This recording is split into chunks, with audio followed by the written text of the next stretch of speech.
cannot believe it is Friday again already. That means it is day 15 of our countdown to when we go cruising again. It also means that it is 5-Minute Friday. That means I'm going to have interesting cruise news for you, as well as some cruise deals that I found. Let's roll that intro. Everyone is excited about the prospect of finally cruising again in 2021. So let's count it down to see when, where, and which cruise ship will be the first to leave a North American port. As we count down, we will have guests from the high seas, cruise tips, hacks, cruise news, cruise deals. It'll be great. Before I put that 5 minutes on the clock, please take a moment, click the subscribe button with the notification and give me a thumbs up. All right, let's put 5 minutes on the clock.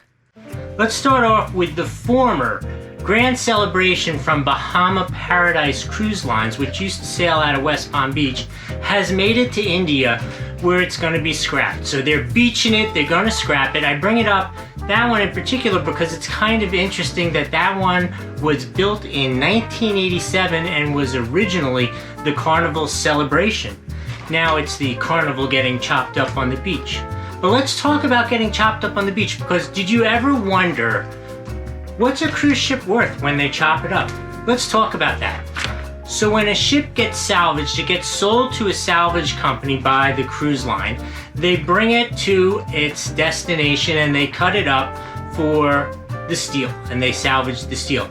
It is kind of interesting though, that when the ships go to different countries and they have different flags originally, the price is very different for the steel. So this ship, which went to India has the highest price for the steel. They average $400 a ton for the steel that they salvage out of the ship. All these Carnival ships you see beached in Turkey that they're chopping up, those get about $300 per ton. But if your ship happens to have been flagged out of an EU country, it is worth much less, because the EU rules in terms of salvaging the ship are so stringent that it uses up almost all the value of the steel. And therefore there are very few companies and ports locations where they will salvage those ships. There's a small one in Turkey where if you have an EU flag ship, you're only going to get about $100 a ton for that ship. It gets worse if you're going to send your EU flag ship to the United States, then you're only going to get $80 a ton, which is like, it kills the whole purpose. Let's talk some new ships. Silver Seas Cruises just had their newest ship, the Silver Dawn, floated out of the shipyard in Ancona, Italy. When that ship comes online later in 2021, that will be their 10th ship in their fleet. Just weeks after we were all talking about the delivery of the Carnival Mardi Gras, the first steel pieces have been cut for its sister ship, the Carnival Celebration. That ship should be completed for November 2022, the 50th birthday of Carnival Cruise Lines. Here's one for you. Did you know that MSC is the fastest expanding cruise line in the industry? They have 12 ships which are ordered and coming online, including in 2023, they are going to start a luxury cruise line in addition to the MSC line. I had no idea, but it is amazing. Oh, and they're going to have three natural gas powered ships, just like the Mardi Gras. In other MSC news, they're going to, for the first time in 2022, have 2 ships in the China marketplace, which is a whole new thing for them. They've never done it before.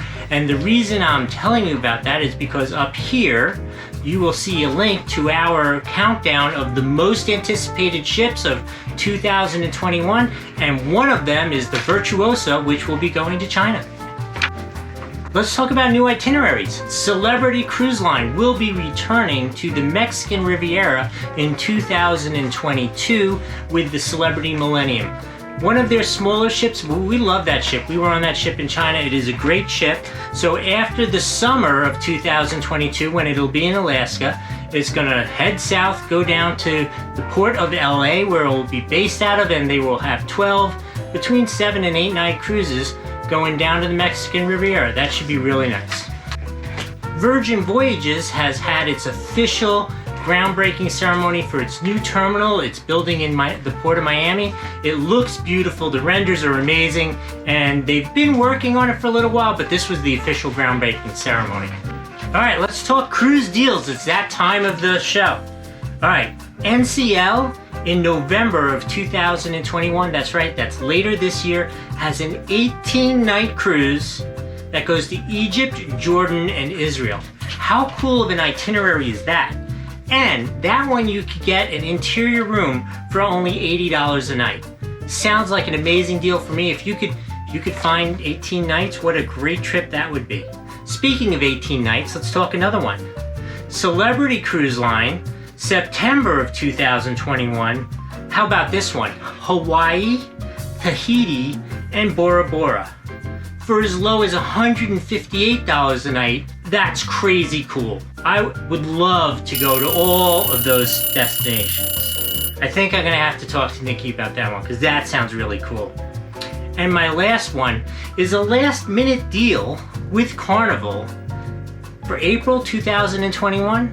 I'm not exactly sure why they're advertising it because I can't imagine that that's gonna work, but if you wanted to roll the dice on it, it's Eastern Caribbean, 4 nights for $86 a night, Carnival Cruise Lines. Cheap enough, why not give it a shot as a last minute deal? That wraps it up. Kona says we're out.